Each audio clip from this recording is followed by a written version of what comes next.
Yeah, it really is. Yeah, so. Everything is so Just leave it there, yeah, so, hey.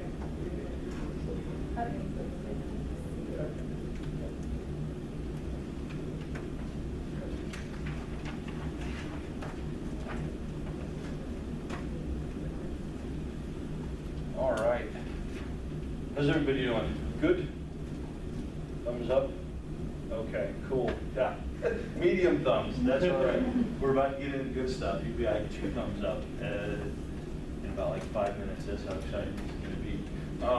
Going to start out with some stuff that's just going basically, there's some pretty rudimentary stuff. Okay, so a lot of this is probably going to be review for most of you in terms of things that you've covered in undergrad stat classes before. Did anybody take more additional stat classes aside from just sort of basic stuff? Okay, so I'm more of a kind dad. I was in a psychometrics research class, so we did additional advanced level stats, but okay. It wasn't really a class per se. Okay, cool. I was in an assessment course, so we did like box plots and things like that. Okay, cool. So a lot of this stuff, and Teresa, did you have? Yeah, I had a multiple regression class Okay. Last semester. It was Cool. all regression. All right.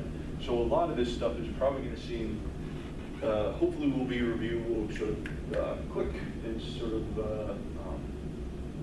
like trigger memories about things that you've gone on before. But I think sort of the goal here is to sort of think about it, to make sure that we really understand what's going on with some of these statistics, what they're doing, sort of what the purpose is. I think, again, a lot of times students get tied up with the numbers, and it's really not about the numbers, it's understanding what the numbers are saying. Like, we rarely do statistics just for our own fun and health. It's generally the purpose of trying to understand something about, in our field, human behavior, right? And so knowing what these numbers say, what types of interpretations we can attach to them, and more importantly, what they don't say, and what we can't say and interpret from these data starts to become really important once we get into sort of doctoral level types of things, okay? So, with this first series of slides, just going to go through and review concepts, but I think if we're, again, thinking about the purpose of statistics, why we're doing what we're doing with this stuff, really kind of one of the main purposes here is to try and go through and organize, represent large quantities of information in a way that's easy to communicate and sort of summarize, okay? So if we have here, okay, we've got a made up matrix of number of drinks per month, okay? So we, in this hypothetical situation, we've gone out, got a sample of students. How many we got? We got 1, 2, 3, 4. 10, 11, 66. 66 people, right? We went through and said, hey, how many drinks do you have a month? And they reported some stuff, okay? Josiah, is this, so you're looking at this, what do you think about these data? Very jumbled up. Yeah, it's kind of jumbled up. It's hard to make any sort of conclusive interpretation. At best, I can say this group of students drinks some, right? But basic descriptive statistics, we can go through, say, maybe calculate mean standard deviation range. Now all of a sudden, what can we say? Who's doing substance use stuff? Okay. Well, yeah, just based on sort of what you know about college drinking, like, what would you? Now you've got a mean, a standard deviation. What interpretations can you draw from this? I'd say that that's actually a pretty, well, it depends. That's like a decent amount, I guess. It's like it's not too alarming, the mean. Okay. Because that's drinks per month. Yeah. But for women, it would look like, well, I guess it is kind of alarming. It depends on how, I need more information because it depends on like how they're drinking it. If they're drinking once a week, then they're binge drinking every week. If they're 4 drinks, approximately 4 drinks. But it doesn't look So we've got kind of an idea here with that mean about kind of average number of drinks. What else do we can we imply or get from this? It's a really high standard deviation, Yeah. so we're not really getting a good representation of the sample. Okay, spoken like a true sort of assessment type of thing, right? Really think about, and we'll get into this, how do we think about variability, right? So standard deviation range, these are both variability statistics. How much do we sort of move around? So yeah, on average, now context depends a lot, right? If I'm drinking this, if I'm drinking 15 drinks a month, but I have 1 or 2 drinking sessions a month, then that's really bad. If I'm having a beer every other night, then maybe that's a different story, right? But what we can also see here is that we've got a lot of variability in this, right? So, Emily, is that mean of 15? Is that a good representation of sort of? Well, yeah, No. it's not, right? Because we've got a lot of variability. If you said, hey, I've got a random person from this set, how many drinks have they had? What's your best guess? No idea.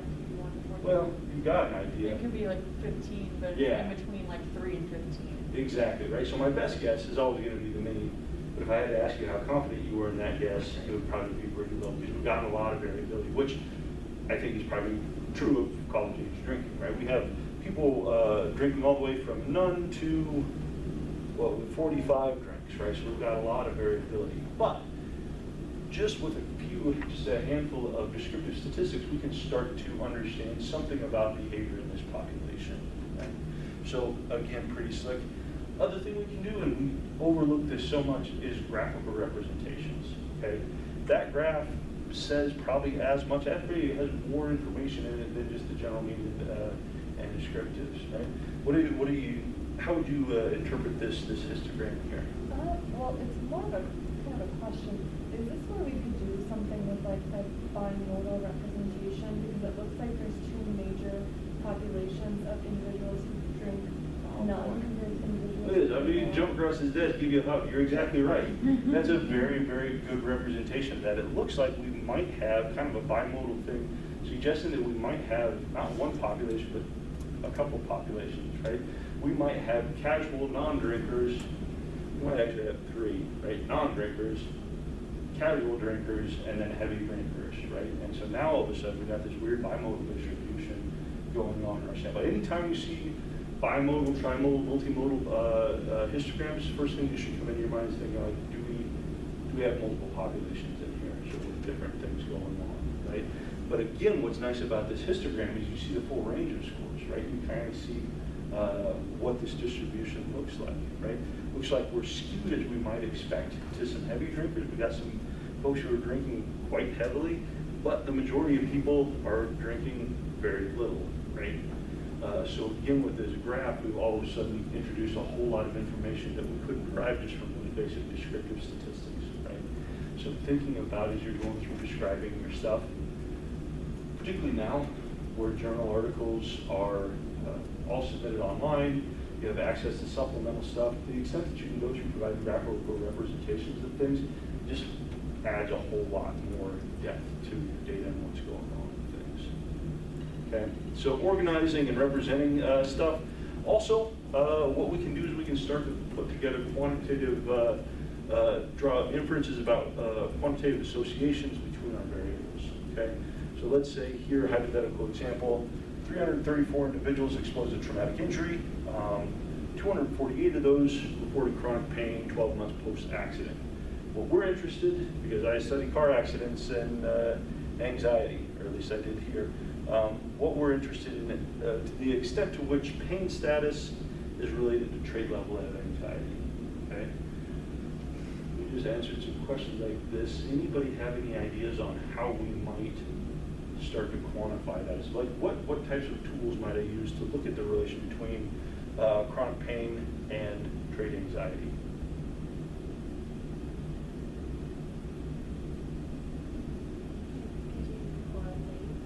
You absolutely could use a correlation, for sure. We can look at a correlation. What might be another way to do it? What's a common tool? So what do we got? We got a grouping variable, chronic pain, no, and a continuous outcome. What other way do we go through that? A t-test? Yeah, a t-test, right? And both of these are equivalent ways to go through and look. Probably the t-test If we're thinking about chronic pain and non-chronic pain groups, it's kind of the more routine way we would, choose to present this information. And if we do, we can say, well, we've got a mean difference of close to 6 points of on our anxiety measure. We've got a confidence interval there. Someone tell me what the confidence interval is telling us. It's like, we are this percentage confident that the results that we have, like the results we got are accurate, that they're not due to any outliers, they're due to our manipulation. Yeah. I'll accept that for right now. Okay. This confidence bound starts to get actually really tricky in terms of proper interpretation, right? And we start to get really focused on sort of this idea of percent confidence. I'm going to have you strike percent confidence out of your language and interpretations on this, because these confidence bounds are more about the metric or about the process or the method than the actual numbers themselves. Follow-up question. And we're like, how can I start? What's a really easy way for me to start shrinking that confidence interval down? Yeah. So confidence interval right now is about 2.5 to 9. What if I wanted that to get sort of a much tighter confidence interval? What could I do with this study if I started from scratch to shrink that down? Expand your population. What's that? Oh, expand your population. Yeah. Expand your sample. Increase my sample, right? As my sample starts to get up, I start to get more and more precise estimates. So thinking about this confidence interval as a measure of precision, how precise are my estimates, right? Now I don't know, I can't sort of look at this because I don't know what the metric is on this anxiety measure, so it's hard for me to know whether or not I'm precise or not precise. I can look at the number of people I have in here and guess that it's probably pretty, 300 for us is a pretty large sample, right? So I'm probably pretty good here, right? But then have my, so we can talk about things in terms of just standard distance. I've got 5 points, right? And if I'm looking with some sort of metric that means something, then that confidence interval, or that difference, actually is quite meaningful, right? Not random anxiety measures, because scaling is arbitrary on that, right? But if I'm thinking about, so you have interest in eating stuff? Yeah. Yeah. If I'm doing a number of binge episodes a week, right? Now all of a sudden that starts to become very meaningful, because that means something to me, right? Or if I'm talking about dollars or weight or something along those lines, now I'm looking at a number that has intrinsic meaning to it, right? And so these confidence bounds and just the mean difference can start to be quite a bit. But a lot of the things we're doing is working with hypothetical constructs that don't have sort of intrinsic meaning attached to the scores. And so then we use our inferential statistics, right? So we run a t-test here that says, yes, we have what looks to be pretty strong evidence of a likely difference across these populations, across the pain and no pain population with respect to anxiety. We've got an effect size looking like we can expect a population about 4/10 of a standard deviation difference in anxiety across individuals with chronic pain versus those without. So we're getting some information here, right? But if we're going to take a regression-based approach to this, right, we get into so this correlation, right? So we've got a dichotomous variable continuous outcome. We can go through and run this association not as a t-test, but just as sort of this is how it actually related to y. It's the exact same thing. These two things are interchangeable. You're never going to get like, oh, my t-test is significant, but my correlation is not. It's the exact same thing, right? It just represented a little bit differently, but it starts to provide us with a little bit more flexible way of thinking about things, looking at the association between constructs as opposed to, is this group bigger than that group, okay? The reason I put this up is for this example, maybe the t-test is kind of like our go-to way to think about this because the graph kind of makes sense and I can see this difference, but arguably, probably the correlation, the association is a more flexible way to think about this as we would start to sort of get into maybe some more complex types of analyses and questions. Take-home messages is there's rarely just one way to do things. You often have many options at your disposal. Your job is to think about what are the pros and cons of each, what is going to make the most sense given what I'm trying to explain, and then how do I choose and sort of justify decisions on making this analysis. All right, last thing, again, draw this from these bullet points from this Wilkinson paper. Did anybody, and it's fine if you don't, because I did not expect it, but did anybody like sort of jump right in and start reading through some of the stuff? Okay, did you read that Wilkinson paper? Yes, I did. It's beautiful. Like I would get the whole thing tattooed on my back if I used it. It's just so good. It's an old paper. It's starting to get increasingly older, but just does a nice job of putting sort of analyses and this type of stuff in perspective, right? Go through, read it once, twice, 3 times. It's a very, very good paper and fairly accessible, right? But some things that I think in terms of professional communication from the paper, more important than choosing your statistical packages, verifying your results, understanding what they mean, knowing how they were computed, okay? Never, never, never report things unless you know where they came from and what they mean, how they were calculated. Never assume that SPSS or whatever program that you're using absolves you of the responsibility of knowing what's going on. This is a good way to look foolish if you're presenting your research stuff to people and you say, oh, yeah, I got effect size of 45. Like, if we know anything about effect sizes, what they mean, that seems not plausible, right? So knowing what you're doing, having a good understanding is going to help you out in the long run. Programs are nice, but just because you're using the program doesn't sort of absolve you of the responsibility of knowing what's happening. Taking efforts to assure underlying assumptions required for analysis are reasonable. Okay?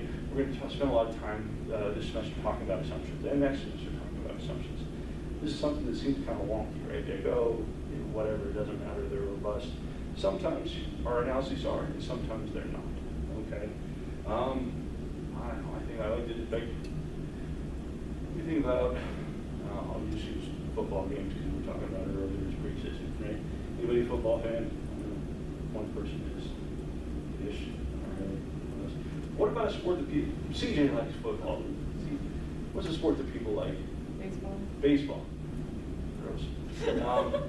But okay, fine, let's talk about baseball, right? So we've got baseball and we've got some rules for baseball, right? We've got team A, we've got team B, and if everybody's playing by the same rules and team A wins 4 games in a series, we say team A is a better team than team B, right? We all agree that that's kind of how things generally work, right? Not certain, maybe team B is better, but just based on what we've done, we at least can say with some level of confidence that team A is a better team, right?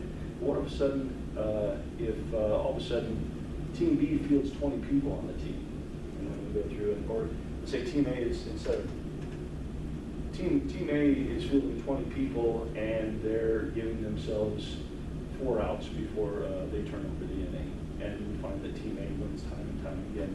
What happened to our assumption that team A is better than team B? Rules are different. Yeah, the rules are different, and so now everything's goddamn free for all, and who the hell knows what's happening, right? Same thing with statistics, right? We've got these different analyses that work as long as we're playing by the rules, and if we're playing by the rules, then we can draw some sort of inference from these things. But as soon as we don't, as soon as we start shaking up the rules, and all of a sudden one team has more people than the other, or so there's people are on this side playing by different rules than the other side, kind of throws all our interpretations out the window. Okay, so we need to be careful about knowing what the assumptions of our tests are, and whether or not the data that we have we can reasonably use these analyses for the data that we have, and then infer anything meaningful from that. Okay. Where are we at here? Okay. And finally, from this paper, thinking of when we're interpreting things, think about credibility, generalizability, and robustness. Okay. When I'm going through and finding things, do my things make sense within the context of theory? Are these things that would be expected? Does this make sense within the context of what I know of autism and trauma? Right. If I go through and I find that all my kids in my sample who have had are reporting higher levels of adverse effects are sort of doing far better academically than those who haven't, I should take a step back and say, maybe I found something, stepped up and discovered something that's unique that no one's ever found before, or maybe I got something funky going on with my data, right? Maybe I need to double check that. One of the worst comments you can get under a submission review is, please make sure you've scored your measures appropriately, right? It suggests that you didn't know what you were doing in submitting something that's backwards but didn't know enough to recognize. Knowing what I know about these analyses, this phenomena, how it should work, do these things make sense? Okay. These are two questions I'm constantly asking myself anytime I'm running any type of analyses. And I would encourage you to sort of sear these into your brain. Anytime you run something, I say, what does this literally mean? Like, given the procedure that I'm doing, literally what does this mean? This is a very, very useful question as you start getting into more and more complex analyses. Okay, so I'm trying to figure out and make some interpretations. Say, literally, what is this telling me? Okay, this is literally saying that as this variable increases, we're seeing corresponding increases in this other variable. Okay, that's literally what this means. Does that make sense? Should that happen? What are the implications? You know, and then thinking about like what are the implications for my field interpretation and along these lines, and what does this mean for whatever phenomenon it is that I'm studying? In problem sets is where people get really turned around. The fact, well, X is related to Y. Like, okay, well that doesn't tell me anything. I mean, I see that you looked at a p-value and saw that X is, we have some evidence that X was related to Y, but what does that mean, right? What direction are we talking about? Does this make sense within the context? What's the magnitude of that association, right? These are all the things that start to build in good conversation points for discussions and sort of meaningful discussion sections and meaningful interpretations, as opposed to these two things are related. That doesn't give me much, right? So always thinking about what does this mean? Does this make sense? How does this all come together? All right. Questions about sort of general approach to that philosophical standpoint things. We'll get more into this later on. All right. Basic review of just general terms, make sure that we're all on the same page with stuff. Think about population versus samples. If we're talking about population, these are all people, units of interest, okay? Population being specific to my research question and can vary drastically in size, okay? So we'll give you an example of a population. Yeah? Older adults in Wyoming. Older adults in Wyoming, that is fantastic because that is very specific, right? And it's a very circumscribed population, right? Because we're saying, I'm running programming maybe for Wyoming, and so my population of interest is all the older adults specifically within sort of this area, right? Cool. Someone give me another example. Someone from the background. Josiah, give me an example. All the first year psych students in the grad program at UW. Okay. So sort of basically people, well, Basically this room. what's that? Basically this room. But a very small sample, right? A very small population. In terms of, a population, very circumscribed population, right? Now, are these the types of populations we're also often interested in terms of our research? No, then that starts to get into the abstract, right? And oftentimes we don't specify what population we're interested in, right? I go through and I run a study of undergraduates in trauma, and I write up my paper that says, oh, this is what trauma looks like and sort of how it interacts with something else, right? If I'm sort of being critical of my own stuff, I need to be very careful about that because I pulled a self-selected, non-representative sample of trauma-exposed undergraduates from a very specific university. Now all of a sudden I have to start thinking about to what extent is my sample generalized to who I would want to. So if I'm running something and all I care about are undergraduates at the University of Wyoming or first-year students in the program, then cool, no worries. I'm good to go. But that's probably not what I'm trying to generalize to, right? And so in that limitation section, that's where I need to start being very careful and saying, hey, these are the things, this is what this is looking like. However, these are the things that were wrong with my data, and this is how it impacts interpretation. Always, always, always goes back to how things impact interpretation, right? So thinking about population, being careful about that. Again, AP task force is saying, to recognize this is again a thing that we go through in most stat classes and then immediately forget as we go and start doing stuff. I'm going to hold your feet to the fire this semester, and sort of want you to be thinking about, okay, based on what we believe that we have, sort of what are the limitations in terms of what we can say about the phenomenon of interest, right? So I want you to be thinking about populations. Samples, these are our set of individuals that we've selected to represent the population, okay? So when I go through and I pull and run some assessment with undergraduates who've experienced trauma, and I'm writing things up, I'm thinking about the relation of trauma exposure PTSD with some other construct. And I'm just saying, like, this is the relation for everybody who's been traumatized, right? But my sample is not representative of everybody who's experienced trauma. It's a very, very, very specific subset of the trauma population. Now, sometimes this is going to make a big, this is going to be a big deal, and sometimes it's not. It's my job as a researcher to start thinking about how this impacts inference. Okay, random sample is our gold standard. What do we need to have a random sample? Yeah.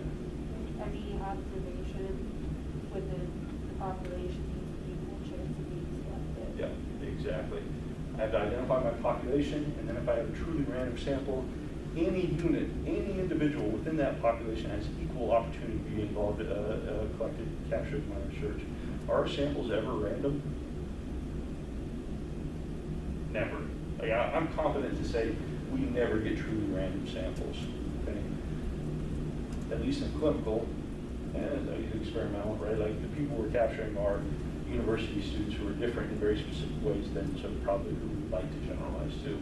In clinical samples, it's people who are oftentimes coming in who have identified distress because of something, right? This is a big issue in trauma research, right? Everybody who comes through the door is generally because they've responded to a trauma, have identified as themselves as having experience of trauma, and probably are experiencing some level of distress, right?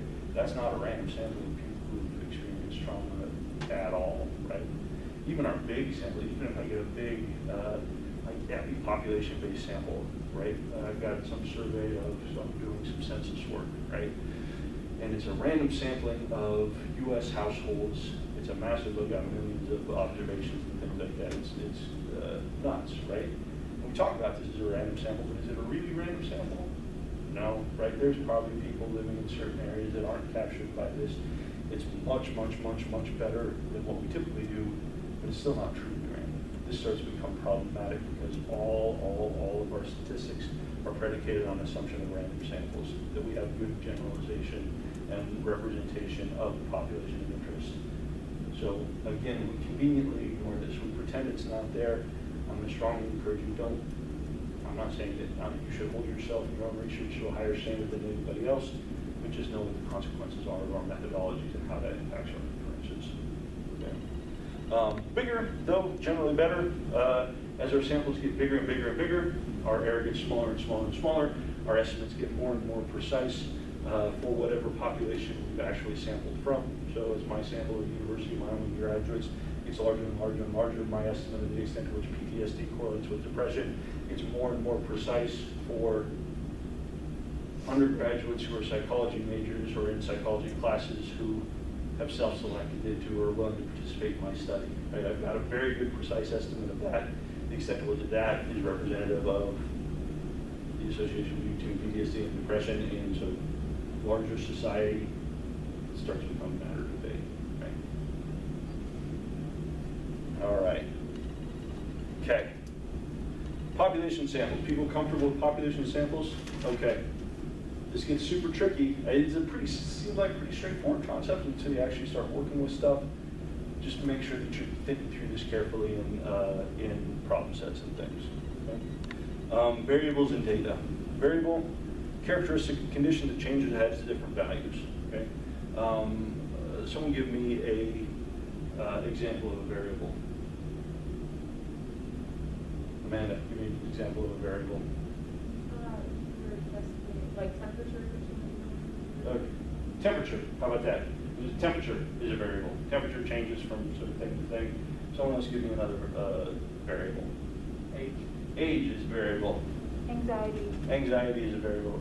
Anything, like basically any word that I can shout out that's a psychological construct is going to be some sort of variable, right? But what we need to think about is if we've got something that doesn't change or is not different across individuals, then we've got a constant. Constants screw up our analyses. We want to be careful over things that are very, very close to being constants. Our analyses start to get wonky with those, so we want to be careful. And also when thinking about the research questions, right? So, you know, I'm working with, say, an undergraduate, and they have to say, I want to look at the effect of males on alcohol use. Okay, well, we've got one variable and one constant. That's not a thing, right? So we can look at sex and alcohol use, or gender and alcohol use, however we want to work with that construct. But we need two variables in order to sort of run things, right? And so thinking about what are my variables in terms of planning out a study, good first step, okay? Now, if we're talking about parameters, okay, these are characteristics that describe populations, okay? So I'm thinking about the average height of adults in the US. There's some value out there in the universe. There's some number that represents the actual average height of all adults living in this country. But it's an abstraction, right? Like it's an unknowable number. We can't ever know that number because there's no way for me to go through, physically measure every adult in the country. So we're thinking about this as a concept, this population parameter, same thing. So what's the average level of extroversion in emerging adults, right? That's some number, but it's not a knowable number. It's a hypothetical concept, okay? But this is what we're interested in, right? These are the things, these population parameters, what we want to know, right? Like in general, so across all people who've experienced trauma, what's the relation between PTSD and depression, right? We can't capture that, so what we get are statistics, right? These are characteristics that describe your sample. What we want is that hopefully what we can do is start to get some idea about what this population parameter is by having a good and well-assessed sample that we have coming in. This at least gives us some information about what this parameter about might be, right? But the thing to remember is our statistics are always measured with error. They're always measured with some level of uncertainty. There are certain things, though, we can do from a method standpoint to start to increase the precision of our estimates, okay? You're gonna hear me talk about this a whole lot this semester, thinking about precision, right? Just because I have an estimate doesn't mean it's good or it tells me anything, right? We want to start thinking about what can I infer from this, what might I not be able to infer from things, okay? So generally our parameters indicated by Greek symbols, Arabic letters for statistics, not a big deal. If that's what you're worried about, you're probably focusing on the wrong part of the story, but just general convention. Descriptive statistics, these are our procedures that summarize, organize, simplify, so tables, graphs, sort of things that kind of organize our data. And our inferential statistics, these are the strategies that we're going to use to try and make some sort of generalization about a population. So is X and Y related to, based on the information that we have from our sample, how confident can I be that X and Y have some relation in the larger population of interest? Okay. So doing a little bit of things. Descriptive statistics, there's descriptive statistics, or summaries, or inferential statistics. These are the things that are generally going to be associated with p-values and the like. All right, so thinking about statistical inference. Again, we got this big population. Population is who we're interested in, right? I got my cheat sheet here. Elizabeth, remember, so you're working with Chris on geriatric stuff, is that right? Okay, so maybe, and we also have to start thinking carefully about, sort of, are we interested in sort of people, so where would you put the cut point for older adults in terms of As far as age? age range? Yeah. Let's say 65 and over. 65 and older, pretty standard for older adults, right? Now we need to start thinking about, like, are you interested in all older adults in the entire universe, or just older adults in the U.S., right? Probably older adults in the U.S. because things start to change a lot when we start getting into different countries, cultures, and things like that. But let's say you're interested in older adults in the U.S., right? So this is your population, are you ever going to get and be able to capture all adults, older adults in the U.S.? Never. Nope, never. That's never a thing that's going to happen. So your sample is who you can get, right? These are the people I am able to capture. And hopefully, what you're able to do is if you're working with like census level data and things like that, you start to get closer, right? You start saying, okay, well, I've gone through a random survey of people in the U.S., however they managed to do that, and so here are individuals who are older. That's probably a pretty decent sample, and it's probably going to be quite large. So we're probably feeling okay about that, right? What I'm going to do then is I'm going to run some statistics, and based on those statistics, I'm going to try to make some inference about what's going on with the population. Okay? And this big population piece, this is always what we're interested in. Our statistics never tell us anything about, or not. Our statistics aren't about our sample. Our statistics are used to derive some inference about a population based on the data that I was going to get from the sample. Okay, and people, this is a hard thing to think about, right? Because okay, in my sample, my statistics say that men are taller than women. Okay, do I need statistics to know if men are taller than women in my sample? No, I just look at the average height for men and the average height for women. The average height for men is bigger than the average height for women, then the men are taller than women. I don't need to run a statistical test or a p-value and tell me what's going on in the sample, because I can just look at it and see, right? But if I want to see whether or not that difference is big enough for me to start to infer that probably in the population of individuals across men and women that there is a difference, that's what I'm looking at, right? So our statistics are never about our samples. Our samples are just a means to an end, right? We don't care about our samples. It sounds callous, but we don't, right? Nothing that we're doing is ever about the sample, it's about the population, right? And we keep that in mind, it starts helping us make much better conclusions and inferences about what's going on out there in the universe. We'll get into this when we hit and talk about p-values and significance and null effects and things like that, right? If I am looking at the relation between age and quality of life, right? Maybe I see that those two things aren't associated in my sample. Or that I don't have evidence of an association, to claim evidence for an association with my sample. Does that mean that age and quality of life aren't related to one another? No, it just means that we didn't find evidence for it in this sample, right? So starting to think about remembering that we're always looking and interested in population, never about the sample, because the sample is just a random set of, well, generally not a random set of people, whoever I could get for this study with the time and resources that I had who were available to me at the time.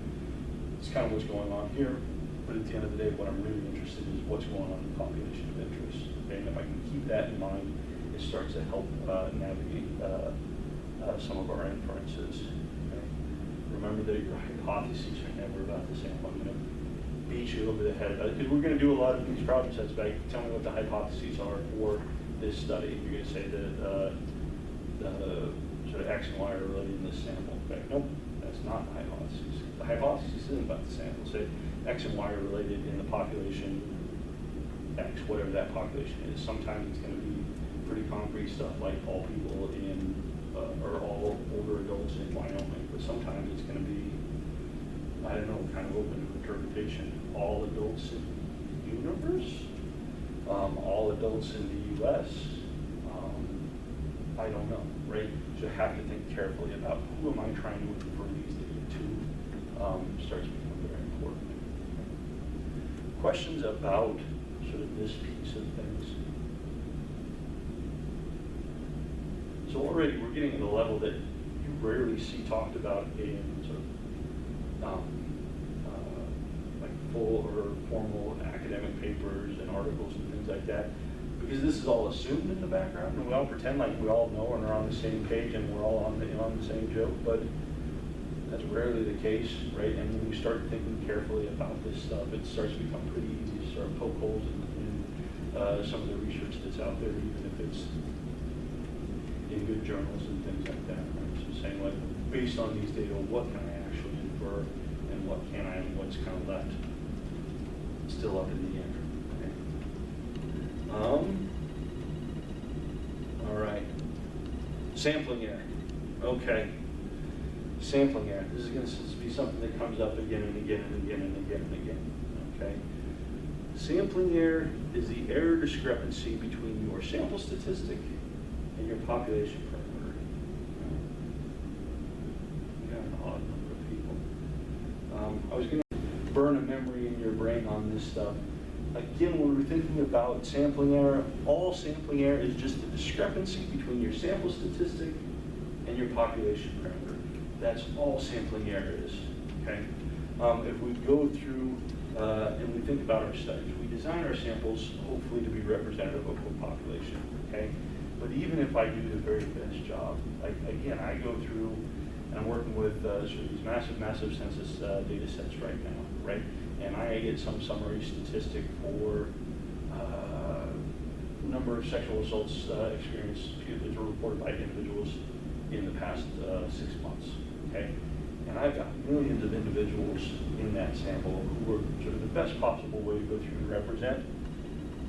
I'm never exactly going to hit. If we carry that decimal out enough, there's going to be some discrepancy, right? Is my estimate sort of from a mathematical theory standpoint, my statistic is never going to be exactly equal to my population parameter. There's always going to be some discrepancy here, okay? So here in this example, I've got a population of 1,000 college kids, okay? And what I'm doing is it looks like I'm looking at age, IQ, and sex here for this population, okay? And these are my population parameters. So this is I guess a circumscribed population where I do have numbers on everybody so I know what they are, right? But I go through sample one and I pull 5 individuals from this population and I get a set of statistics. And I pull a separate sample, sample 2. I go through and I get a set of statistics.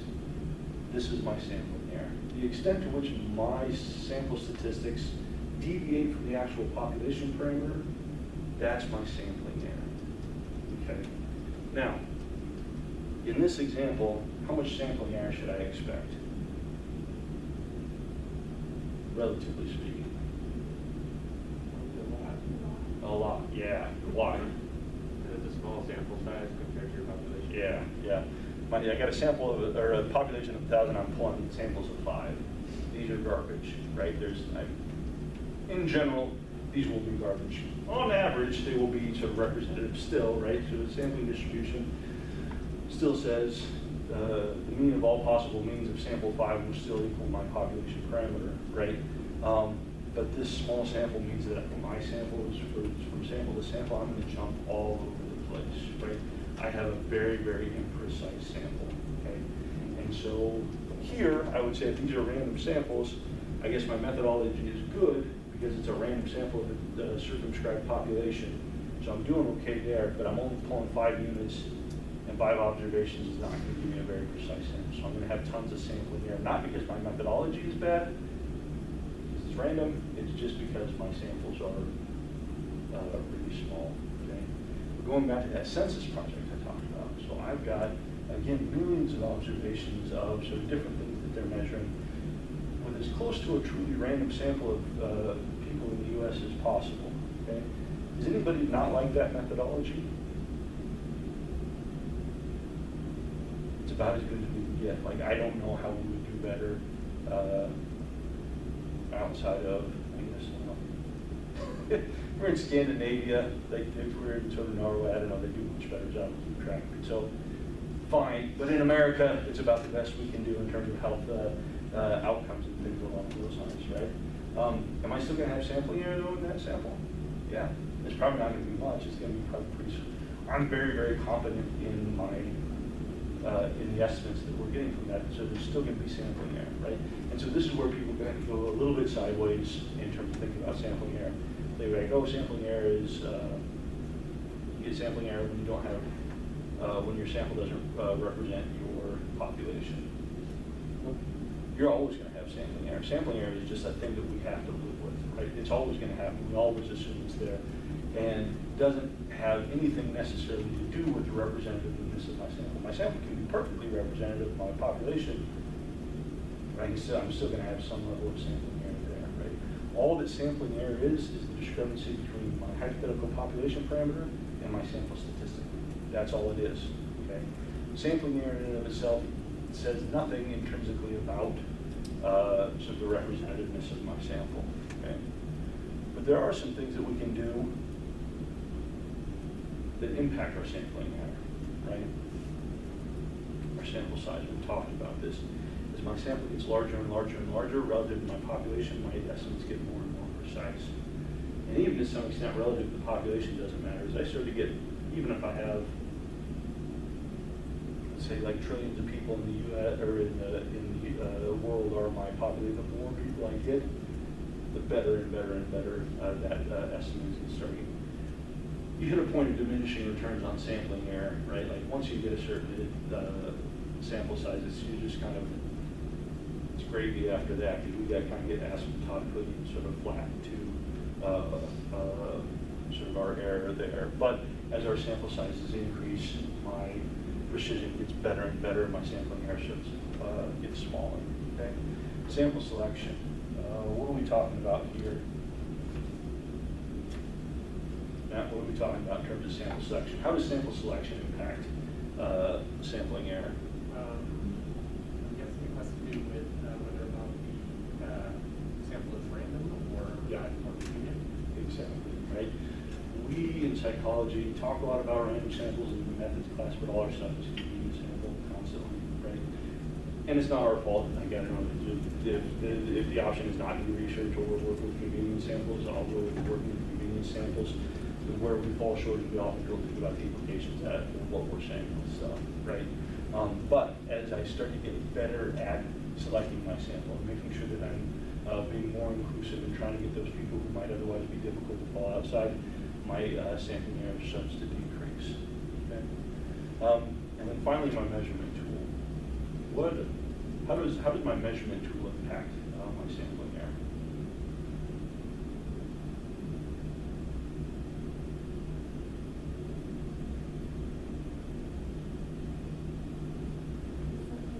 Depending on the tool you use, could change the results. More specifically, like validity, reliability. Yeah, Maybe. exactly. Validity, reliability. Do I have psychometrically strong measurements? This is where we start to get in. We'll touch on this repeatedly throughout this semester. Our analyses are not independent of our methods. Right? These two things are tied in. Like, I can't fix garbage methods with like a slick statistic thing, right? If my measures aren't any good, then my sampling error is going to be all over the place. This is the example that I use in intro sec when we're talking about this. I'm like, okay, let's say so I'm interested in the height and weight of the correlation between height and weight in university students, right? And so I get my sample, I come up and I kind of eyeball them like this. I'm like, 5'10", call it 5'10", right? In the back, how much you weigh? You'll go through and I literally pick you up back. Give you 160 and write that down, right? Are those good, valid, precise measures? No, right? Are they kind of maybe getting the vicinity of stuff? Probably, right? I'm probably going to be able to identify very, very tall people and very, very short people and very dense people and very not dense people, but they're not good measures, right? I'm going to have all sorts of static with this, right? It's a silly example, but we see this all the time in our research. Someone's like, oh, I just made up this measure and just asked people, right? Like, well, what are the properties of that scale? Like, do we know that it's actually getting at to what it's supposed to get at? No. Like, and probably a lot of times the construct you're measuring probably isn't the construct you want to be measuring, because you're way off base, right? And so all of this starts to create, increase our sampling error, right? And so you can think about all of this stuff is static. This is just static in the background, making it really hard to pick up a signal. The dirtier our measures are, the worse our sample selection is, the smaller our sample size is, makes it really, really hard to detect a signal. Okay. So again, methodology, huge in determining the precision of your data. And this has direct implications for you because obviously we're all looking for that small p-value so that we can claim an effect. And we're shooting ourselves in the foot if we're not using good measures, we're not using sufficient samples, and our sample selection will often sort of have our hands tied there, but it's something to be thinking about.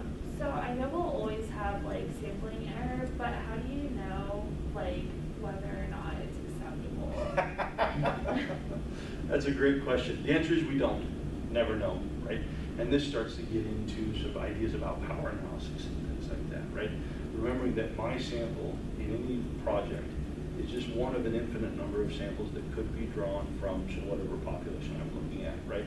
So my sample and my individual study, absent context, I have no idea whether or not I'm right dead center of that population, or if I'm hanging out way outside here, okay? How do I start to get a beat on whether or not my individual sample or my individual result study is representative of the population? Oh, are you asking me? Yeah, anybody, yeah. Replications. Yeah, replications, okay. This is a thing that our experimental colleagues have done quite a bit better than us, although they've taken it to a little bit of extreme. I feel like, yeah, where CJ's like, oh, you're going to study your thesis after you got 50 studies, and then you put it up for review. They're like, I'd like you to run 3 more studies to sort of let me know, right? This starts to become very hard, but if we go through, and this is what happens with that, and so this is sort of my own kind of soapbox, like, no one should be shocked by the replication crisis. Like, if you understand how statistics work, you should assume that was for sure going to happen, particularly sort of the way our discipline is developed, right? So you get sort of one study sort of way out there that found something cool, and then every other attempt to replicate it happens here, happens here, happens here, happens here, happens here. Did any of those get published? Nope.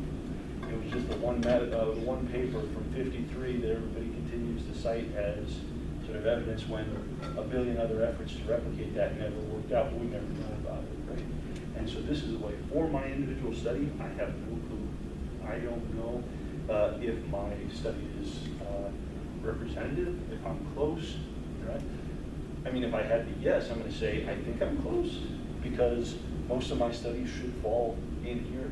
But if I got something out in the tail, there's no way I know, right? And so this is where meta-analysis replication starts to become very, very important for trying to understand sort of where I'm at in our grand scheme of things, right? So we always are excited about getting big impact or big effect sizes and things like that. Like, oh, I found something that's really big, and so it looks like a big difference. And it's okay to be excited. I'm not saying don't be excited, but always in the back of your mind, you should sort of recognize the possibility that maybe you just pulled something that was way out here on the thing, and that your effect sizes, your association that you observed in this sample is actually not really representative of what's going on. That's not saying that there's nothing going on in the population. You just might have overestimated by quite a bit. So interest is some like interpersonal stuff within trauma and sort of how this works out, things like that, right? And so we do trauma work, this idea like PTSD and social support are sort of consistently correlated, right? Which is not true. That is true, right? But the tendency is that these things are correlated very strongly, and they're not. There's maybe like 0.3-ish, maybe, right? And so if you assume that, oh, I'm just going to run PTSD and measure social support, something like that, I'm for sure going to get a correlation that's going to be a big effect. I mean, there are papers out there that have reported those, but these are the ones that tend to be out here. If we actually look at meta-analyses, probably sort of closer in, right? And this is just a problem with our publication and how we run our science, is if I got a big effect that's hanging way out here, I'm way more likely to get that published, right? If I get something that's closer to, let's say, an effect size, a small effect size, it's not saying the effect isn't there. It's just I have to have a big sample in order to detect it, to claim significance, and then go through and publish something. And if I don't, my measure of effect is accurate. It's just I don't have enough people in my sample to sort of push that up to sort of a significant p-value. Then that's not in the literature, and so everybody thinks that this is where the effect is, when in fact it's here, right? And so the thing to remember is always remembering that my study is one of a hypothetical infinite number of studies that could be run. My study falls somewhere on the distribution, but absent any other information, I have no idea where that falls. Probably in the middle, probably pretty good, particularly if I've got a large sample, right?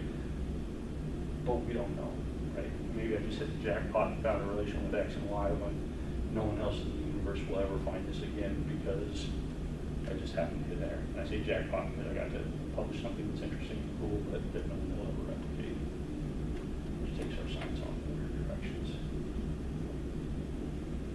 How are people feeling about a lot of depression with the state of science that will come out of this class, but I just want you to go in with open eyes. Questions about any of this? All right, cool. Constructs. Think about constructs.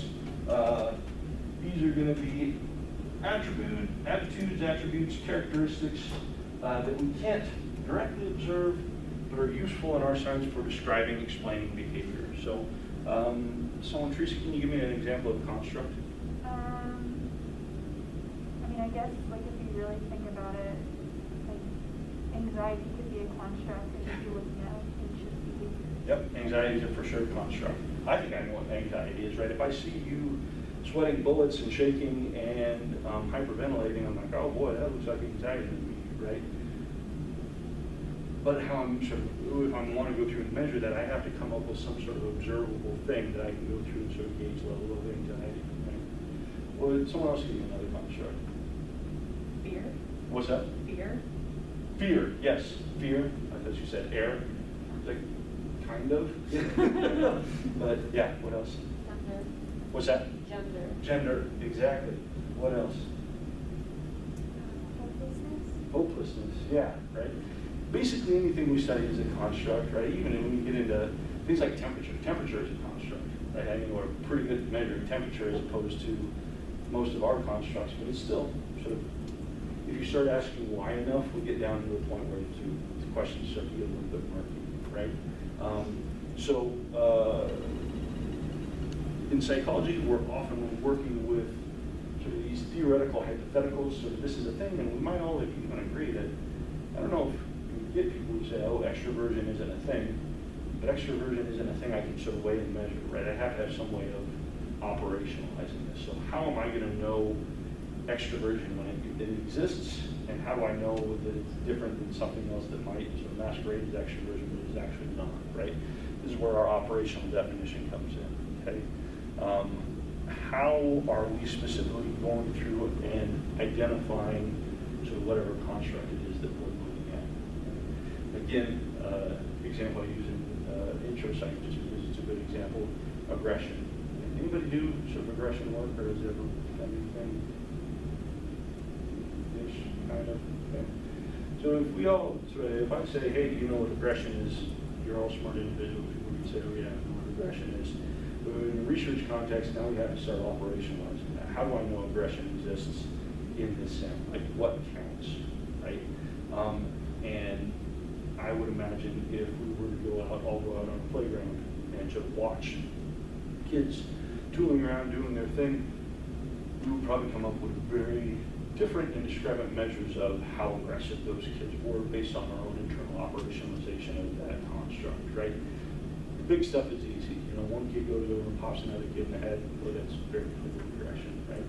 Aggression can take on a whole lot of other things, right? And so depending on what we're looking for, we may pick up on things that other people might not pick up on, or maybe I'm picking up on things that aren't actually aggression, it's a different thing, right? So I did a project where we're looking for rehabilitation engineering on looking at trying to get people to do PT, particularly if they've had TBIs and stuff like that, right? And trying to sort of think about the ideas using competitive games and sort of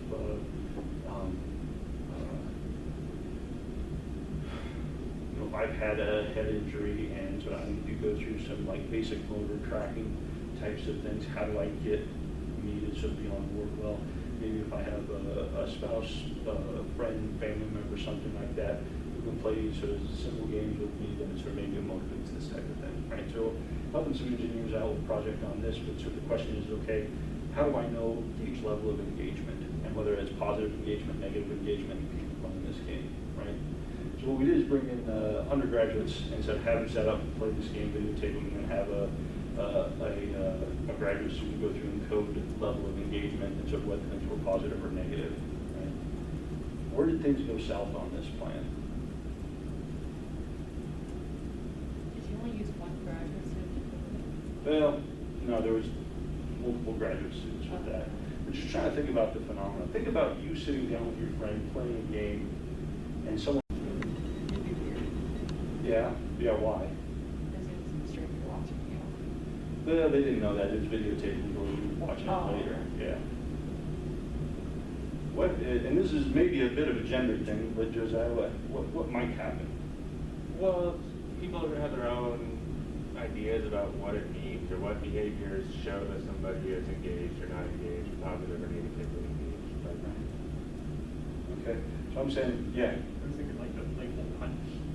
Yeah. But I lost, but you jerked.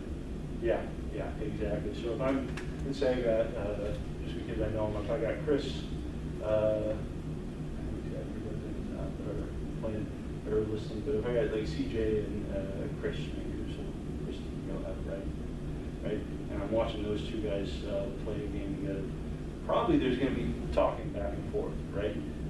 Maybe some pretty abusive language that's going back and forth with stuff like that. Now, if I'm an outside person, how do I code that, right? I might say, wow, that's a lot of verbal attacks and assault. So this was a very negative interaction, right? But CJ and Chris's experience of that might be a very, very different thing, right? Now, if you throw on that you have graduate students in engineering often who aren't, many of them who aren't, they're international students and things like that. Now you throw that whole thing into the mix, it starts to become very difficult to sort of know how to operationalize the thing that we're trying to do, right? So thinking about how we go through and operationalize the constructs that we're trying to assess start to become important. A lot of times it's, if I'm looking at PTSD, my operationalization of PTSD is the score on this measure. Whatever the score on this measure is, that to me represents PTSD, right? But it's always important to recognize and remember that our operational definitions are, or so that our analyses are just performed on these numbers based on our operational definitions, right? And our numbers are imperfect representations of our construct, right? Even if I have very, very good measures that are well validated. I'm thinking about sort of cognitive achievement testing and stuff like that. The amount of psychometric work that goes into that stuff is insane, right? But at the end of the day, this is just a number that represents a hypothetical construct, right? And if you go through work with Terry, you talk about interval bounds, right? Like, okay, well, this was the score, but based on the administration, so we're looking at something around from here to here. There's always uncertainty sort of going through, and just because I've got a measure or I've got a set that says X is related to Y, I don't know, maybe. It all kind of depends on how they measured X and Y and whether or not believe X measures X and Y measures Y in a valid way, right? So remember that our statistics are never a fix for bad methodology, right? Generally, bad methodology will just say that, so we don't know whether or not X is related to Y because there's so much static in the mix. But sometimes we have measures that are biased, approaches that are biased, methodologies that are probably capturing something that is different than we think that they're capturing. So always remember that statistics are limited by methodology. If the methodology is garbage, the statistics are no good. They're not trustworthy. I can't trust anything. These numbers are numbers, and they seem objective, but they're not. The method, the way we've derived or sort of collected those numbers is under suspicion, and so there's not a correction I can do for that. There's not a thing that I can sort of say, oh well, if you would have done this right, this is probably what it would have been like. So just always remember, because that's a lot of times where people are like, well, can't we just like attenuate the error or something like that, or use a correction factor or a biased statistic? I mean, you can. It's a free country. You can do whatever you want, but it doesn't improve our inferences at all. All right. Levels of measurement. Again, something that we often don't kind of take for granted, but starts to become increasingly important when we're trying to think about what analyses to use, right? Because this is a bit, who gets worried about to that point in their training where they're going to have to decide what analyses they have to conduct for their thesis or dissertation? Yeah, right? Number one place to start is just think about, like, one, what are my variables, and what's the level of measurement? If you answer those two questions, the rest of it starts to fall in place pretty quickly, okay? If we're thinking about our variable types, we can often break things into discrete variables and continuous variables, okay?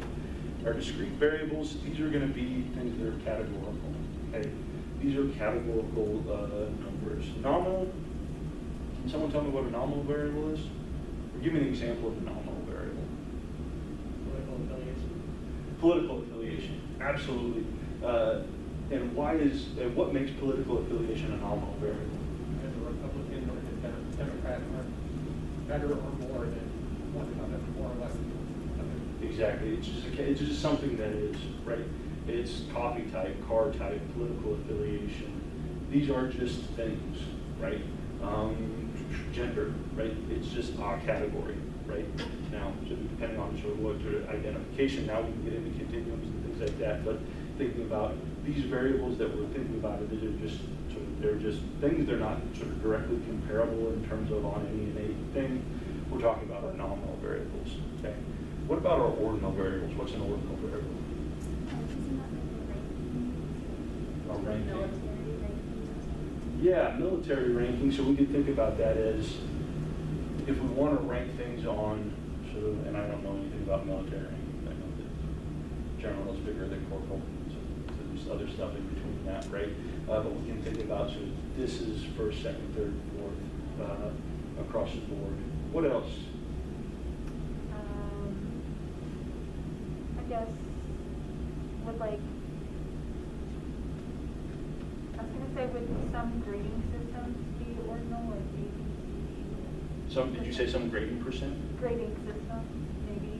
It depends. It depends. They can be sometimes ordinal, but sort of potentially continuous, depending on how we're scoring things. What else? Maybe like ranking like high schools, like freshman, sophomore. Freshman, sophomore, junior. Okay, so that's going to be a good one. What's the one that we use all the time? First, second, third. First, second, third, fourth. So like coming in terms of ranking on something. Yeah. Yeah, level of education, we can think about that as an ordinal scale, yeah. What about every single measure that we ever administer to anybody that's a self-report thing, right? Basically, if I can score 1, 2, 3, 4, right? You know, a personality measure, like rate your level of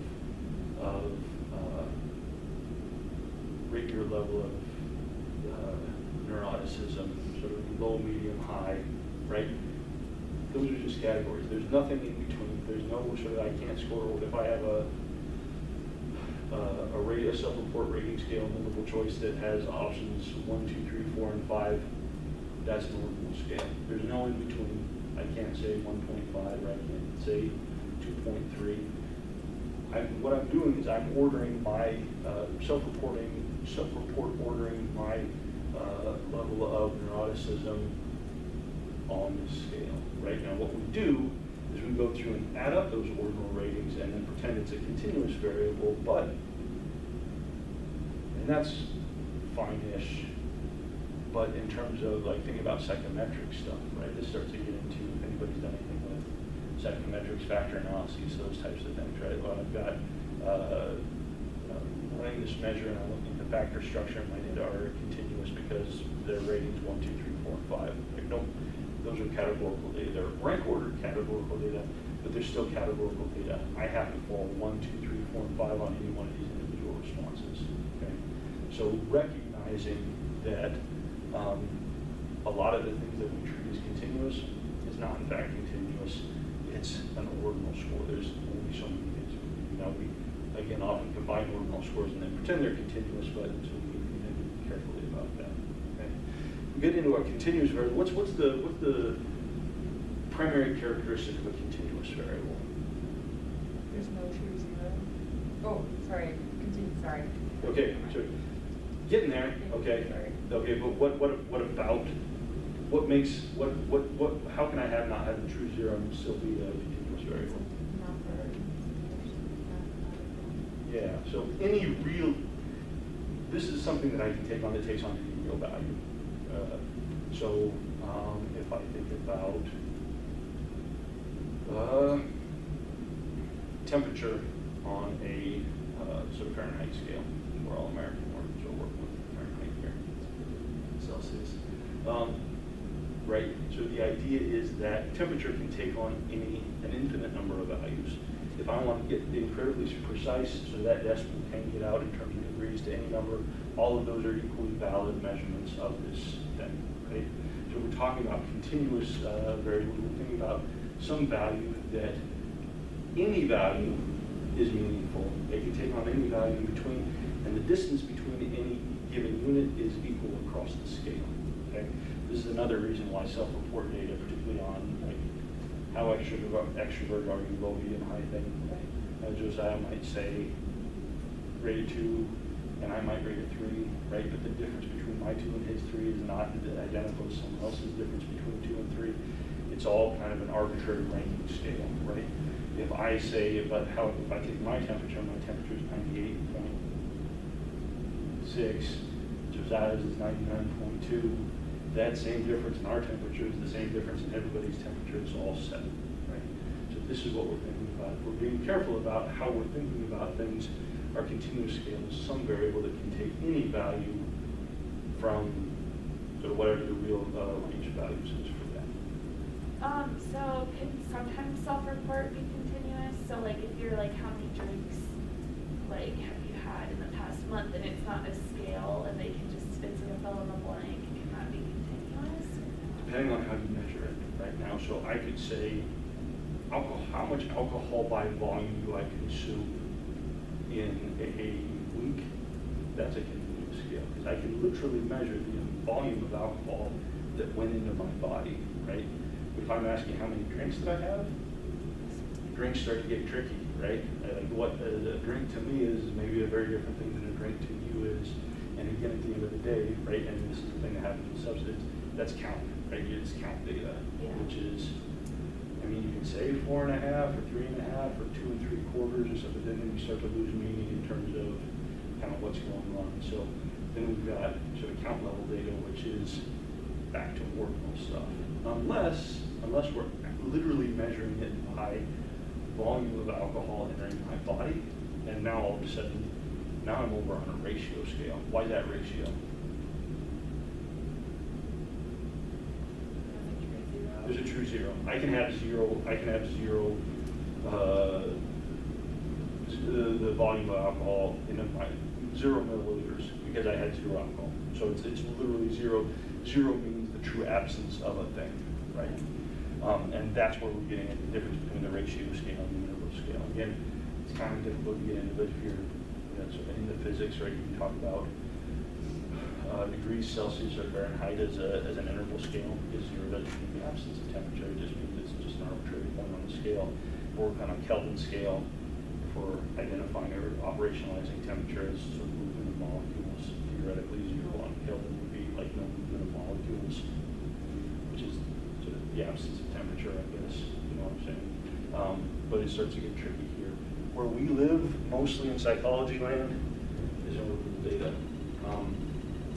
We try and pretend that we're not, and we get enough values in there, we say, oh, we're probably okay, but particularly as we start to get, as our technological advances in terms of our modeling capacities has certainly gotten better and better, and our options for estimators have gotten sort of better, you'll now start to see people rightly start to become more interested in sort of what your actual level of measurement is, and sort of whether or not the method you've chosen to analyze that actually maps on well to sort of what you've done. Now, sometimes we're pretty good. You know, we've got data suggesting that probably it's okay in most situations that we can treat ordinal data as continuous if we've got certain things under control. But you, in your mind, even if you're doing that, you could know that you're doing that and be able to communicate to a reader why you're using this thing and treating this data as ordinal, as continuous, even though sort of we all sort of understand that that's an ordinal scale. In what situation would you need to use a continuous estimator for factor analyses? Like, is that something we would ever really deal with? Well, it depends. I mean, so your maximum likelihood estimators is assuming continuous outcomes, right? But what we're actually getting is, it could be, let's say I'm running an SEM where I'm looking at something that a scale that is an average that ranges from 0 to 10, and any sort of value is something that could fall in there. Level of measurement is a little bit tricky, but functionally that's a continuous scale because it all kind of falls in, right? But if I'm doing structural analyses where I've got something like BEI, right, where you've got 4 responses, right, and so running a maximum likelihood and run that is not good because it's hard to make a strong argument that 4 values represents, because you literally can't have anything in between. The levels between each one of those are all arbitrary depending on the rater, and sort of probably as things start to get up, they start to get farther and farther in terms of things. And so we've got better estimators and good modeling software that addresses some of that stuff.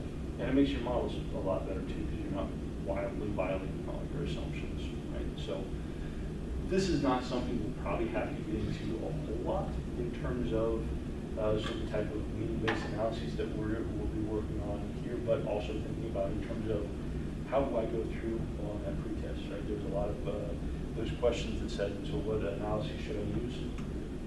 Someplace, some levels of measurement. Do I have categorical variables? Do I have something that I can treat as continuous? You know, that helps me identify what analyses start to become appropriate for the question.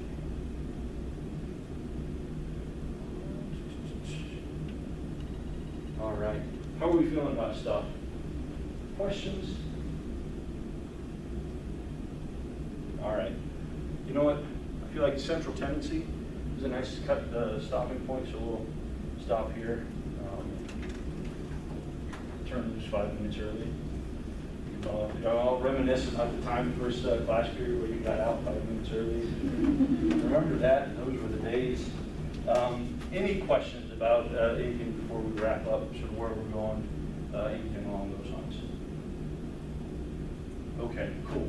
What I'm going to do is we finish up this slide deck next week. And then we'll have an assignment though. So this first one kind of a baby assignment. It won't sort of be as involved as some of the stuff that we'll do later on. We won't work with any data or any analyses. It's just more conceptual stuff. Okay. I'll go through and post that. Try and get that posted this evening so you can start to take a look at it and sort of go through and get a head start on it, which is always a good idea. You want to make sure that you're going through readings, and particularly have read that first couple of chapters assigning the HAL text. That, trust me, it will just make your life easier if you do that as opposed to not do it, try and wing it. But I'll get that posted so you can kind of know what's coming down the pike, get a head start on that. But that won't be due for next Friday or the following Friday after that. So I'll get that done. If you have any questions, let me know. Get in touch with CJ. We'll try and get the video from today posted up online so you can watch it if you so want to go back again. I'm guessing that this is all probably pretty much review stuff that you should probably have pretty good under control. So, sound good? Any questions? Awesome. Cool. Thank you so much, folks. What do you want us to do? Oh, yeah. Sign those and just bring them up here before you take off.